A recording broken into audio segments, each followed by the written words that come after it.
Assalamualaikum warahmatullahi wabarakatuh. Di sini kami akan menjelaskan jenis-jenis manajemen yang paling umum.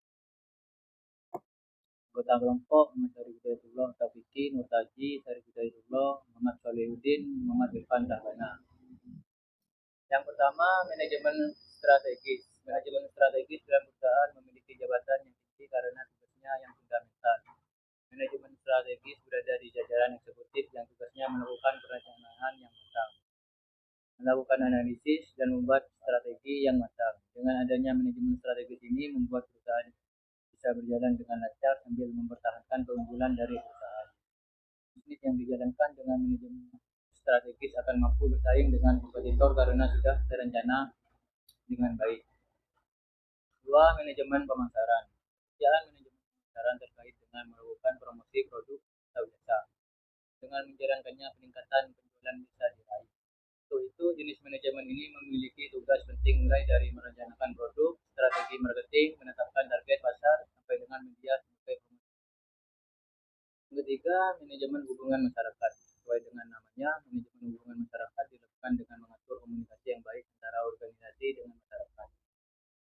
Hubungan masyarakat harus dikelola dengan baik agar perusahaan dapat berkembang. Selain itu, perusahaan yang mempunyai komunikasi yang baik dengan masyarakat akan mudah mendapatkan kepercayaan diri masyarakat itu terhadap usaha yang dijalankan. Reputasi akan meningkat seiring dengan manajemen. Yang keempat, manajemen penjualan. Manajemen penjualan adalah tentang kebijakan dalam mengatur penjualan. Ini berkaitan dengan metode jual beli yang diterapkannya sampai dengan pemenuhan kebutuhan penjualan. Yang kelima, manajemen rantai pasokan. Jenis manajemen ini hampir sama dengan manajemen penjualan, namun untuk rantai pasokan lebih fokus pada proses jual belinya dibandingkan penjualan output yang didapat. Selanjutnya akan dijelaskan dengan tadi. Selanjutnya yaitu manajemen operasi. Manajemen operasi adalah tugas pengelolaan dalam operasional perusahaan sehingga memiliki manfaat yang luas. Dengan menggunakannya, Anda dapat mengatur bagaimana perusahaan berjalan dengan lancar.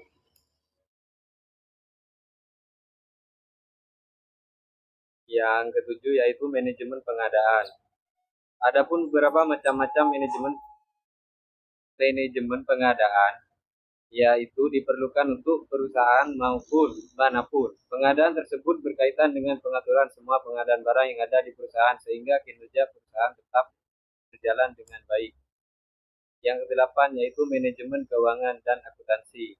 Manajemen keuangan dilakukan oleh tim keuangan untuk mengatur semua proses terkait dengan anggaran yang dimiliki oleh perusahaan. Dengan demikian, keuntungan bisa dimaksimalkan dan pengeluaran bisa ditekan. Yang kesembilan yaitu manajemen sumber daya manusia. Manajemen sumber daya manusia bertugas mengatur semua hal tentang kinerja karyawan, mulai dari sistem perekrutan, pelatihan, reward, sampai jenjang karir bagi yang kompeten di dalamnya. Pengelolaan terhadap sumber daya manusia ini menjadi penting untuk meningkatkan kualitas perusahaan sehingga bisa lebih maju lagi. Yang ke-10, manajemen teknologi dan informasi. Manajemen ini adalah bagaimana pemanfaatan teknologi untuk perusahaan dilakukan sebaik mungkin.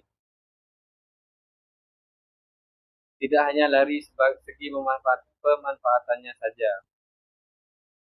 Manajemen R&D.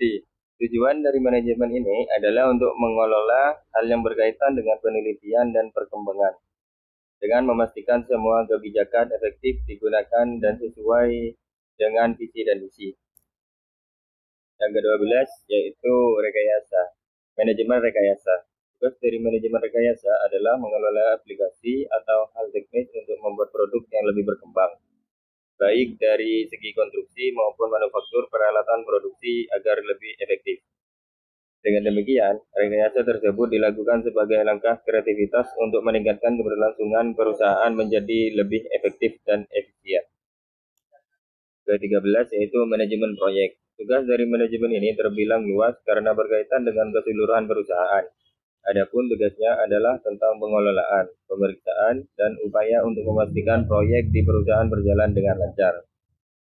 14 yaitu manajemen program. Macam-macam manajemen lainnya yang berkaitan dengan proyek adalah manajemen program. Tujuan utama dari manajemen program adalah memastikan rancangan proyek bisa sesuai dengan tujuan dan visi misi organisasi. Yang ke-15 yaitu manajemen risiko. Berikutnya adalah manajemen risiko yang merupakan faktor penting dalam perusahaan. Setiap usaha tidak terlepas dari risiko bisnis. Oleh sebab itu, diperlukan upaya untuk menghindari segala hal risiko yang bisa terjadi. Semua itu diatur dengan manajemen risiko agar perusahaan dapat bertahan dalam waktu yang berkelanjutan. Selanjutnya akan dilanjutkan dengan Muhammad Solihuddin. Adapun yang 16, manajemen kualitas. Manajemen kualitas juga penting dilakukan untuk memastikan kualitas produk atau layanannya pada customer. Dengan demikian, ini fungsi untuk meningkatkan keputusan customer. Bagian yang 17, manajemen perubahan. Divisi berikutnya adalah manajemen perubahan yang berfungsi mengelola seluruh perubahan yang ada di mencapai tujuan perusahaan. Hal tersebut dilakukan dengan pendekatan yang berstruktur untuk membuat sistem yang lebih baik lagi. 18. Manajemen inovasi. Inovasi adalah hal yang diperlukan dalam bisnis. Adanya inovasi yang baik akan membuat perusahaan menjadi lebih unggul dan meningkatkan branding. Tak hanya itu, inovasi dalam produk juga menjadikan lebih baik dan dikenal oleh masyarakat luas. Oleh sebab itu, dibutuhkan manajemen inovasi untuk membuat produk dan jasanya lebih baik lagi dan sesuai dengan kebutuhan pasar yang ada. 19. Manajemen desain. Manajemen desain juga sangat diperlukan untuk menarik perhatian calon pelanggan. Seorang yang memiliki tugas di bidang tersebut harus mampu untuk mendesain kemasan produk sebagai desain marketing yang handal untuk mengikat customer. Desain yang unik dan mengikat perusahaan adalah hal penting untuk identitas produk tersebut. Oleh sebab itu, manajemen desain sangat diperlukan untuk perkembangan bisnis. Yang terakhir yaitu manajemen fasilitas. Jenis manajemen yang terakhir adalah manajemen fasilitas. Jenis ini diterapkan dalam perusahaan untuk mengelola seluruh sarana dan prasarana yang ada di perusahaan tersebut. Dengan demikian, sarana yang prasarana yang tersedia dapat menunjukkan kebutuhan karyawan. Jadi, fasilitasnya terjamin, maka tingkat produktivitas perusahaan juga tentu akan bertambah. Baik, sekian dari presentasi dari kelompok kami. Kurang lebihnya, maaf. Assalamualaikum warahmatullahi wabarakatuh.